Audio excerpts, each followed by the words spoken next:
Hey guys, thanks for clicking on the video. My name is Asia and we are going to be doing the update of the Kiara Sky Jelly Tips.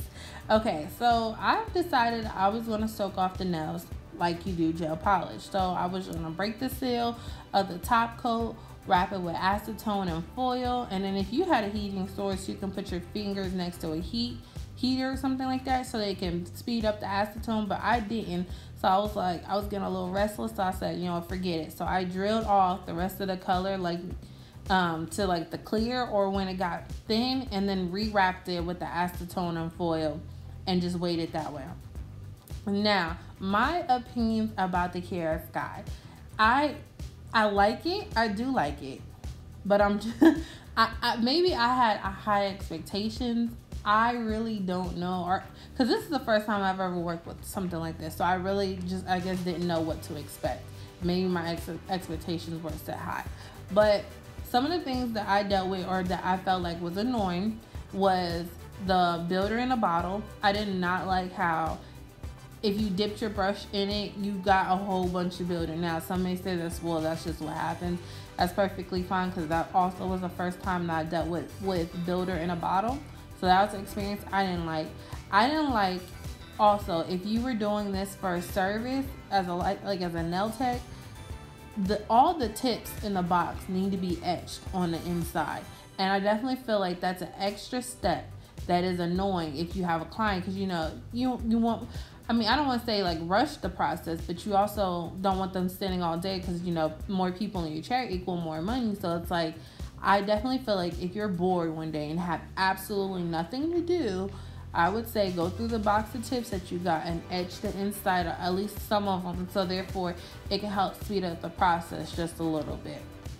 And also, some of the things that I dealt with was the mini light, the flash lamp. Like, I definitely wish it was wireless because having the cord, even when I dealt with my client, it was like I was almost kind of fighting the plug, and where the table was, I had to rearrange the table to actually get it so the client was comfortable. I guess that's just something miniature. So if you have a wireless UV light, I guess that wouldn't matter. So those are some of the things that I dealt with. But for this to be $100, I definitely don't feel like I wasted my money. I definitely feel like I would recommend this to someone, especially if you decide like, hey, I can't keep going to the shop paying $60, $80 a pop. Yeah, I definitely say, girl, go ahead and spend the $100, and you can still get the effect of acrylic nails without having acrylic. And I definitely feel like these nails are kind of like lightweight. They almost feel like they're like gel pop, like you don't even know that they're there.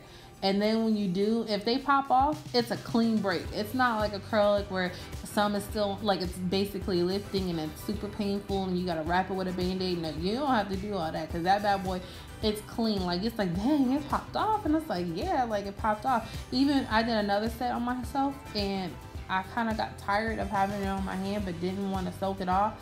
I even tried ripping it off and it didn't leave. Like, it was, if you rip acrylic off, you definitely getting damaged. I didn't have that much damage with it. I was just like, oh my gosh. So I definitely recommend it. I don't feel like you'll be wasting your money. I definitely feel like what I experienced is just basically what I experienced, because if you have experience with builder in a bottle, then you wouldn't really care about that. You know what I'm saying? So that's my opinion about it. I definitely recommend it, and as you guys can tell from the video, it's just basically peeling off like if it's gel polish. So, and then if you have a heating source, I'm pretty sure that it would peel off so much easier than what I had to deal with. And then after I peeled off what I could, I just got a drill and just drilled over top of the top so it can be smooth. And that was basically it. So, you could rather leave it like that, put some top coat or whatever on top of it, or just, literally that's all you have to do with these. This is very low maintenance. I would definitely say that. Definitely. So, I hope you guys enjoyed the video. Comment, like, and subscribe. And I'll see you guys on the next one. Bye.